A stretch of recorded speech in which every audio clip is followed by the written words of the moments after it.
இன்னைக்கு இந்த அரக்கன் கம்சனை அழிக்கணும். கூட்டணி போகணுமா? நான் சட்டசபை மாதிரியே கேட்கிறேன். கூட்டணி போகணும்னு நினைக்கிறவங்கள கையை தூக்குங்க. கூட்டணி வேணாங்கிறவங்க கையை தூக்குங்க. ரைட். இப்ப சட்டசபை மாதிரி நான் ஒரு பதில சொல்றேன்.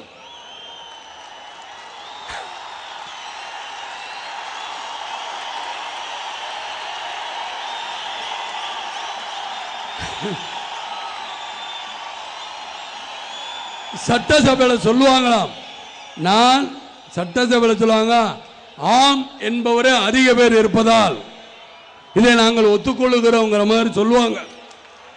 ஒத்துக்கொள்வோம் என்று சொல்லுவார்கள் அவங்க. அது மாதிரி இந்த கூட்டணி பிரச்சனை ஏன்ட்ட விட்டுருங்க, அதை நான் பார்த்துக்கிறேன். என் கட்சி தொண்டர்களையோ என்னுடைய கட்சியோ அடகு வைக்க மாட்டேன்.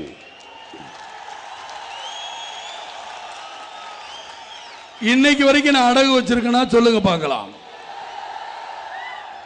இன்னைக்கு வரைக்கும் மரியாதை கொடுத்து தான் உங்களை வளர்த்துட்டு வந்திருக்கிறேன். ஏன் சொத்துக்கள் இழந்தாலும் அதே மாதிரி உங்க சொத்துக்கள் நீங்க இழந்தாலும் உங்க தன்மானத்தை மட்டும் நான் இழக்க விட மாட்டேன். நம்மளுக்கு வயசு இருக்கு, போராடுவோம். ஆனால் எல்லாரும் என்கிட்ட கேட்குறது, ஏங்க எல்லாம் சொல்றீங்க, ஆனால் கலைக்கு நமத்தினா வரக்கூடாதுல்ல, அதோட உட்கருத்து என்ன? உட்கருத்து ஒண்ணுமே இல்லையா? அவர் வீகம் பண்ற மாதிரி நான் ஒரு வீகம் தயார் பண்றேன்னா கூட இல்லை, இது ஏதோ ஒன்று இருக்கு. இப்போ கூட எனக்கு கட்சியில் கட்சிக்காரெல்லாம் சேர்ந்து ஒரு பெரிய வண்டி வாங்கி தரேன், கார். உடனே அதை கூட சொல்லுவாங்க திமுக கட்சிக்காரங்க, திமுக காசு கொடுத்தா வாங்கச்சும்பாங்க. உடனே பரப்புறது தானே. உடனே பார்த்தியா விஜயகாந்த் பெரிய கார் வாங்கிறாரு, ஒருவேளை இந்த கார் பென்ஸு கார் வாங்கியிருக்காரு, ஒருவேளை இவங்க தான் வாங்கிக்கணும், இல்லாட்டி கூட்டணி சேர்ந்துருந்தான்னு வைங்க. ஓ, கூட்டணி கட்சிக்காரட காசு வாங்கிட்டான். விஜயகாந்த் காசுக்கு அடிமைப்பட்டிருந்தால் என் கல்யாண மண்டபமே இடிபட்டிருக்காது.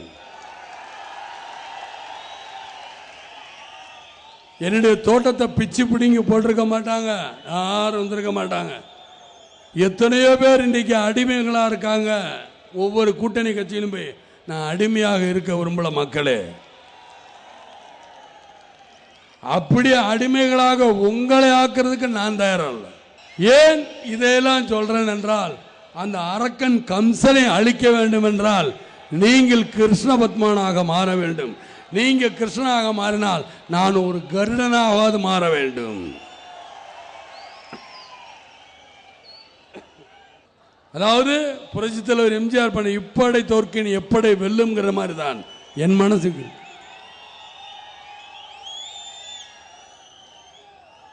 ஆக நம்ம படை இல்லாமல் யாரும் ஜெயிக்க முடியாது. நம்ம படை என்றால் நீங்கள் தான். உங்களில் நானும் ஒருவன். நீங்கள் இல்லாமல் எந்த கட்சியும் ஆட்சிக்கு வர முடியும். விஜயகாந்த் ரொம்ப திமிராக பேசுறான், ரொம்ப ஆணவமா பேசுறேன்னு கூட எழுதலாம். ஆணவமோ திமிரோ இல்லை.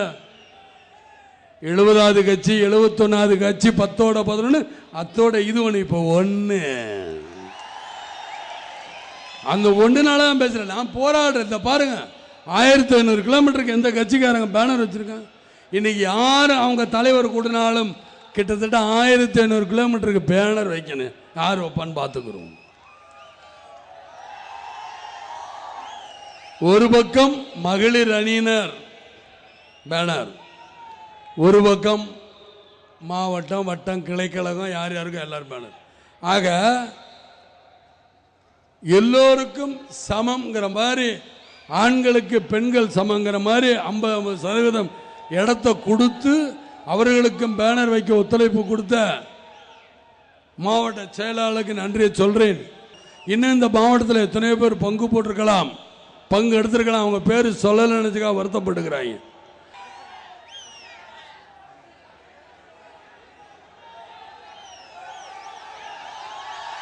நீங்க எல்லாரும் கையை எப்படிங்கும்போது சந்தோஷம். நான் நீங்க கையை காட்டேன். இன்னைக்கு திராவிட முன்னேற்ற கழக தலைவரே பிடிங்கிறார். அவருக்கு ஆசை வந்துருச்சு. இந்த பாரு,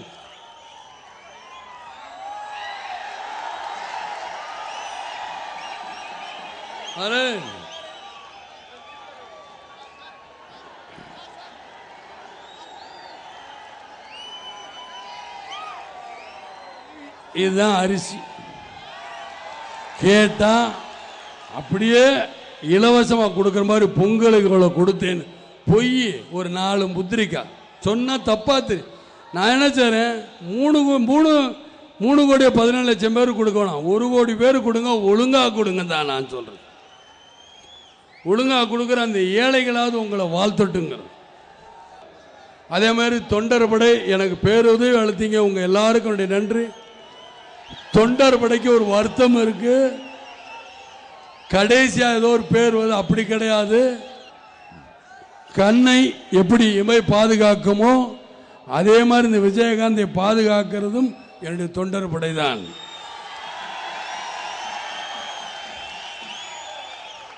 அதனால என்னுடைய மக்களே, உங்களுக்கு நான் எப்படி நன்றி சொல்வேன் எனக்கு தெரியாது.